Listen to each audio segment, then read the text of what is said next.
And joining us now is the candidate for the Democratic primary in the 87th Assembly District, Karines Reyes. Thank you so much for coming and sharing with us. Thank you for having me. How's it going so far? It's going well. Yeah. It's campaigning is exhausting. Yeah. What are you learning in the district? I mean, obviously, a lot of needs in the district. What do you find to be the primary concerns? Interesting enough, as I've been knocking on doors, what a lot of the feedback that I've been getting, particularly from parents, is the lack of resources for kids. Like, where do we put our children? There's like no after-school program. There's nothing that's affordable for us to send our kids to do extracurricular activities to stay out of trouble. And it's not something that was necessarily on the forefront of my platform, but it's now something that I had to look at because everybody's been concerned. Right. So when you talk about the forefront of your platform, what do you put at the forefront of your platform? So I am a registered nurse, and I have spent my professional career just taking care of some of the sickest people in our district. And for me, access to healthcare, preventative care, addressing all the healthcare issues that we have in this district, particularly because we are the sickest county in all of the state. And these are things that I think put you at a disproportionate position to not do well in school, to miss work, and all these things that have socioeconomic effects on the people in the district I think are important, and they stem from healthcare disparities that I think we need to address. Talk to me about housing. And, it's a big issue all across, the borough. Some people say it's overdevelopment. Some people say there's too much development, not enough affordable housing. What are you hearing with regards to housing? We're hearing that what is affordable is not really affordable. I think they just throw the word affordable in front of things, and it's not necessarily the case. People are concerned that the affordable units that we have, the ones that are for lottery, there isn't enough. There's too many people in the lottery. You literally have to win the lottery to get an apartment.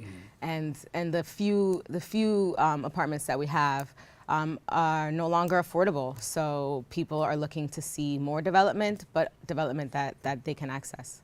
So talk to us about going forward. If elected, what do you feel are your major priorities? Like I said, healthcare, definitely bringing some more resources in terms of education and opportunities for some of the youth. I would like to see some more investment in our senior centers and resources for them as well. And affordable housing. We need to figure that out. Yeah, it's a big challenge, Yeah. For people who don't know you and say, listen, who is this? Talk about who you are. So I'm a first-generation immigrant. I was born in the Dominican Republic. I have a Puerto Rican dad, a Dominican mom. I have really strong Caribbean roots. I'm a product of public education. I'm mom of 2 boys, and I've been working my whole life. And I've lived in the Bronx for almost 20 years. This is my home. I've had the opportunity to move out, but I've decided that this is where I want to raise my kids, and here I am. So what made it your passion to say, listen, I'm seeking public office? I became politically active through a lot of the labor work that I've done. I've been under some kind of labor umbrella all of my professional career. I was 1199 for 10 years. With the New York State Nurses Association for 5. I've been a shop steward, a delegate, the vice chair of our bargaining unit, and for me, advocating for the rights of our workers and so many people that are hardworking in this district is important, and that's why I want to keep fighting as well. Small business is very important here in our borough. How do you look at it, and what do you see happening for small business in the future? I think small businesses in the district are the backbone of the neighborhoods. A lot of people are concerned about big box retailers that are coming in and kind of pushing people out. And I think we need to make sure that we look at legislation that creates a balance for small businesses to thrive. Talk about Albany for a minute. Obviously, a lot of concern about Albany. A lot of back and forth. You get into Albany, talk about your objectives and what you want to do amongst your fellow legislators. I would like to see single-payer healthcare passed. I would like to see us having a single, safe nurse-to-patient ratio. It's a bill that the nurses have been pushing for some time, and we have some really poor health outcomes in New York State, and I would like to see that addressed as well. But there's been really exciting legislation around affordable housing and criminal justice reform that I would be willing to champion as well. When you talk about criminal justice reform, you've heard the governor's position, you've heard the legislator's position. What's your position? I think we need bail reform. It's good that we're having the conversation. It's about time, and there's a lot of work that needs to be done. I want to give you an opportunity to talk to voters. They're out there watching right now saying, listen, you know, I'm not sure yet. So why does a person pick up and vote for you? Because I feel like I could look at our issues through a different lens, and I think it's time that's the case. I'm not an attorney.